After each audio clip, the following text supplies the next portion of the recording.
Assalamualaikum warahmatullahi wabarakatuh. Selamat pagi, salam sehat, salam berkarakter. Sahabat pemirsa TV Kadir yang saya hormati, yang saya cintai. Kali ini saya ingin mengingatkan kepada teman-teman semua, bagi teman-teman generasi muda, teman-teman di seluruh tanah air Indonesia. Ceritanya kemarin saya sempat jalan-jalan keluar kota, ya ke Pantura lah daerah saya di Jawa Tengah, dan saya ke Semarang, ke Kudus, ke Pati gitu ya. Di sepanjang jalan itu luar biasa, ada bermacam-macam, beribu-ribu baliho, spanduk-spanduk tentang apa, caleg. Luar biasa, caleg, capres, dan macam-macam ya. Nah, luar biasa, teman-teman. Saya catat satu persatu, apa sih janji mereka terhadap kita semua sebagai rakyat. Yang menarik teman-teman, ini ya, jadi gini, saya ingin mengingatkan kepada kalian tuh, Anda jangan sampai tertipu dengan upaya-upaya mereka untuk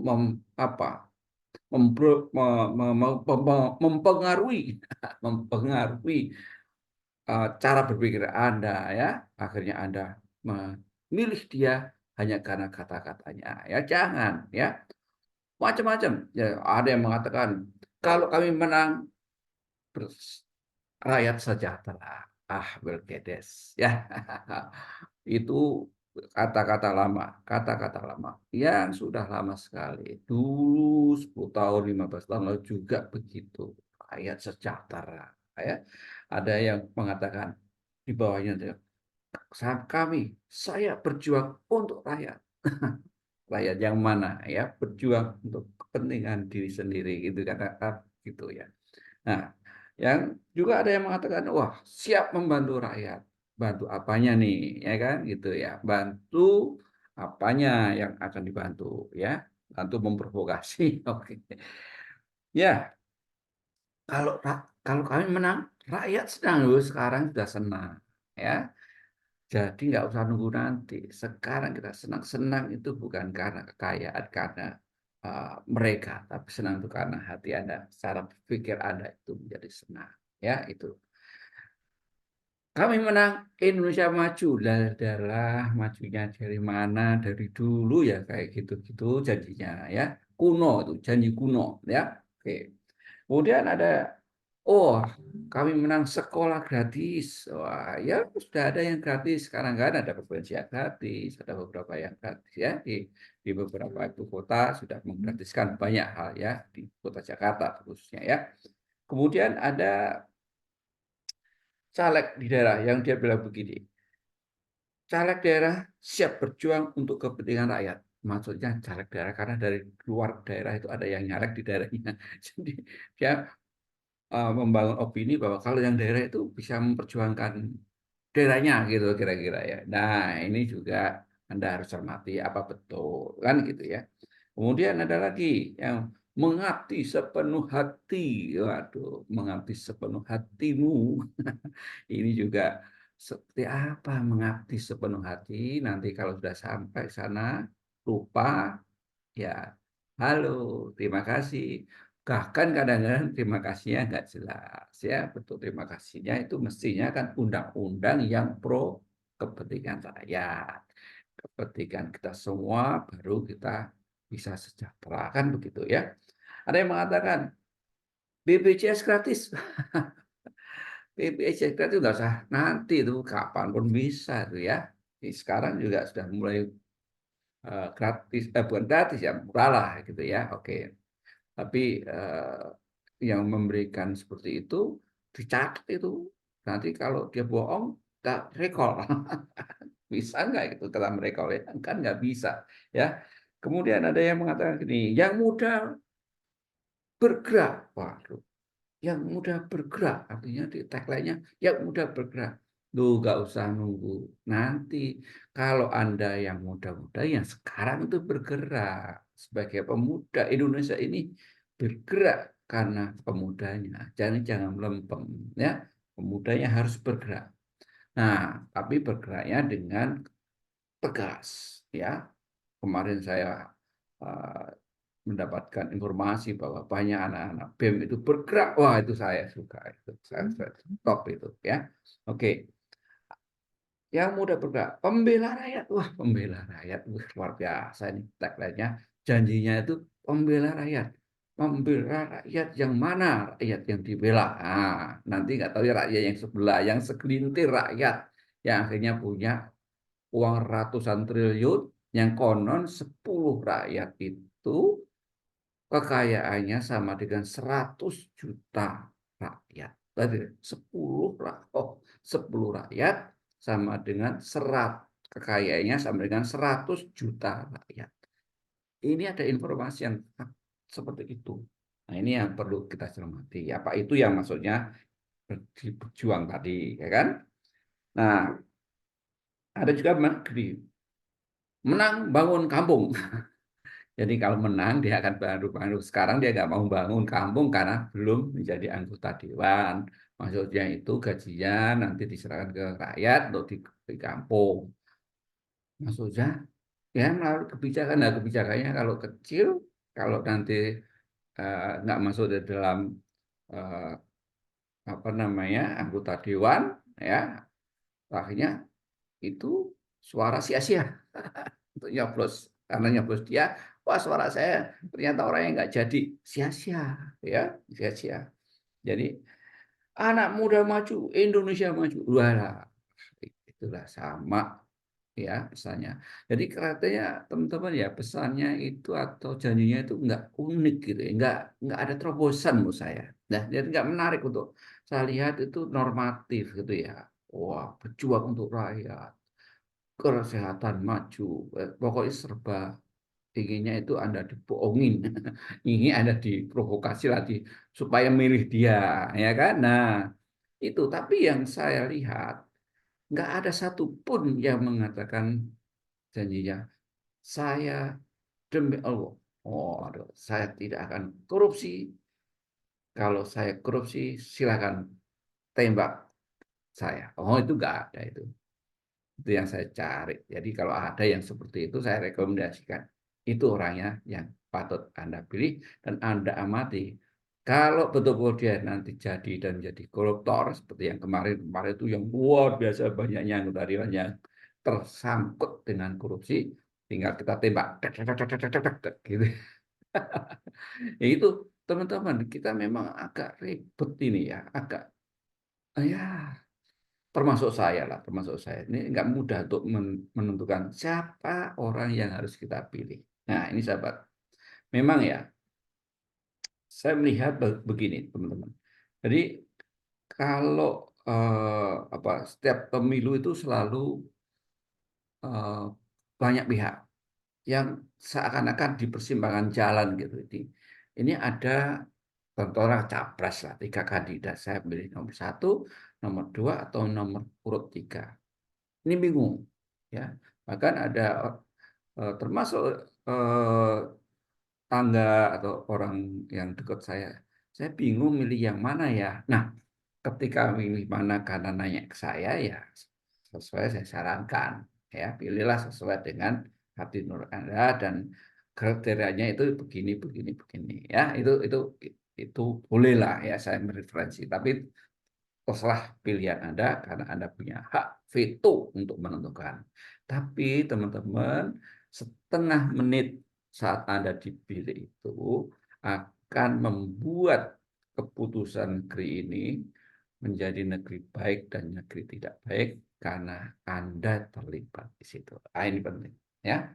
Nah, ketika di persimpangan jalan tadi, saya milih A, milih B, milih C. Milih nomor 1, milih nomor 2, milih nomor 3, itu menjadi persoalan Anda dan kita semua. Nah, nah, tapi semua jalan masing-masing itu ada konsekuensinya. Ya, pilih 1 ada konsekuensinya, milih 2 ada konsekuensinya, milih 3 ada konsekuensinya. Nah, untuk itu, ketika Anda memilih mana sih yang bisa membuat negeri ini nantinya akan makmur, negeri ini akan sejahtera. akan adil, akan bisa setara sama semuanya. Akhirnya Anda bisa melihat mana yang membuat negeri menjadi dekat dengan Anda atau malah semakin jauh dengan harapan rakyat. Ini yang harus Anda pikirkan, ya. Nah, disinilah karakter bangsa kita diuji, termasuk kita, termasuk saya, termasuk kalian semua. Inilah ujian terberat bagi karakter bangsa di Indonesia ketika Anda dihadapkan pada 3 pilihan atau berapa pilihan karena caleg Anda banyak di situ dan Anda menentukan satu. Dan ketika Anda menentukan satu ini akan berpengaruh dalam kehidupan berbangsa dan bernegara selama 5 tahun. Selama 5 tahun, selama bahkan bisa 10 tahun, ya, maksimum 10 tahun. Nah, sengsaranya itu 5 tahun, sengsaranya itu 10 tahun, hanya karena kelakuan kita setengah menit memilih orang yang salah. Nah, ini yang saya ingin ajak teman-teman untuk jangan pernah memilih dengan uh, amburadul ya, atau sekenanya, enggak ya. Nah, saya sarankan ketika Anda memutuskan diri atau kalau Anda pada posisi seperti itu ya, karena kami sedang membangun bagaimana berkarakter yang baik, maka pilihlah Anda dengan cara memutuskan dengan cara karakter. Jadi ketika Anda memutuskan dengan berkarakter, itu artinya Anda memilih dengan benar.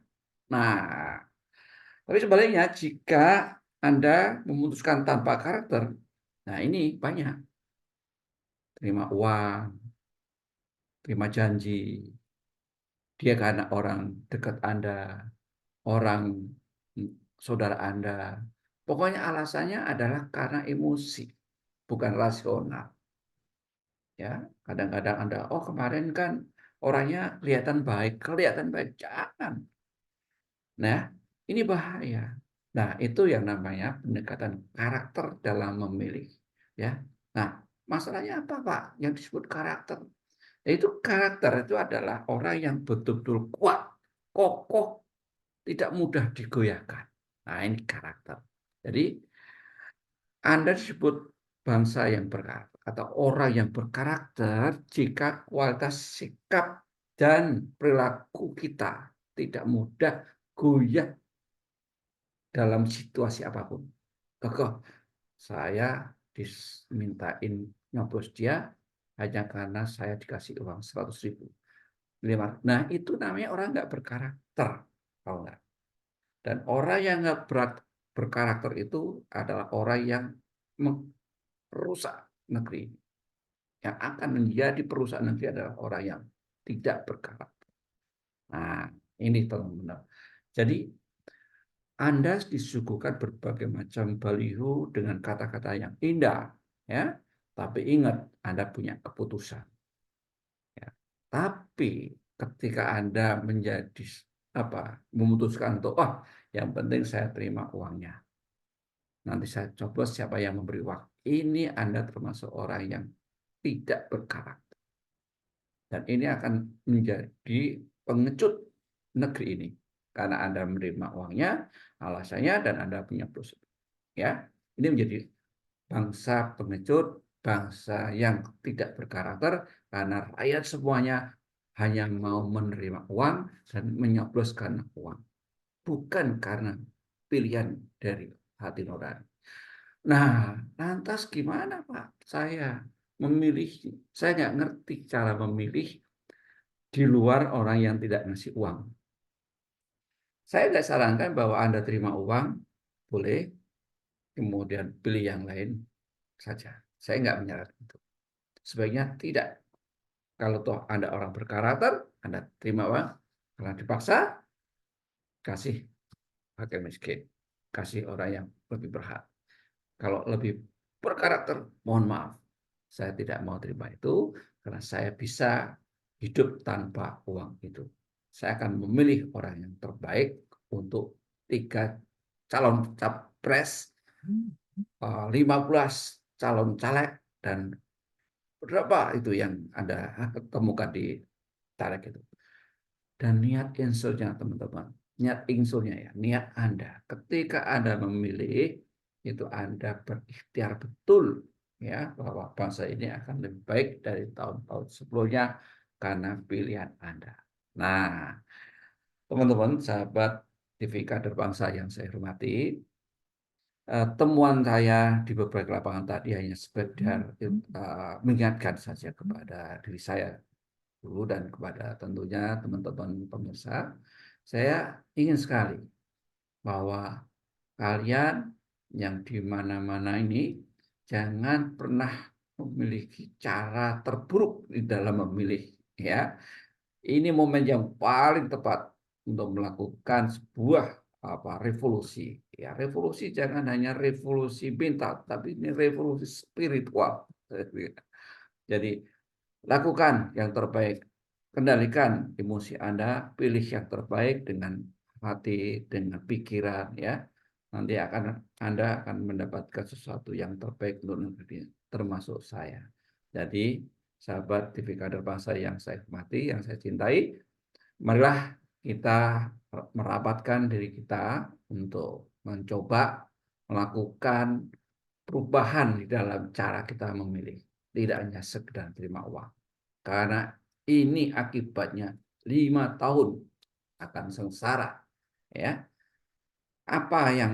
bagaimana Pak referensinya? Cari referensi yang terbaik. Ya, cari kanan kiri Anda, cari jangan satu orang, 5 orang, 10 orang, siapa yang diskusikan. Maka ada diskusi capres, lihat ya, tanyakan tujuannya apa, siapa yang terbaik kalau enggak ya. Nah, ini sahabat sebangsa dan setanah air, saya ingin bahwa kita nanti akan mendapatkan pemimpin sesuai dengan uh, harapan kita semua, yaitu pemimpin yang adil, pemimpin yang bijak, pemimpin yang bisa membesarkan negara ini dengan kaidah-kaidah atau etika-etika yang baik di dalam berkehidupan dan berbangsa dan bernegara. Saya kira itu sahabat TV Kader Bangsa yang saya bisa sampaikan. Dan sekali lagi, marilah kita sama-sama song-song Pesta Demokrasi 24, tepatnya 14 Februari 2024, dan kita sama-sama berikhtiar. Mari kita pilih orang-orang yang terbaik untuk negeri ini, yang memiliki kriteria jujur, peduli, orang disiplin, berani, dan kompeten. Ini yang ingin saya sampaikan pada pagi hari ini. Demikian, terima kasih. Assalamualaikum warahmatullahi wabarakatuh. Salam berkarakter.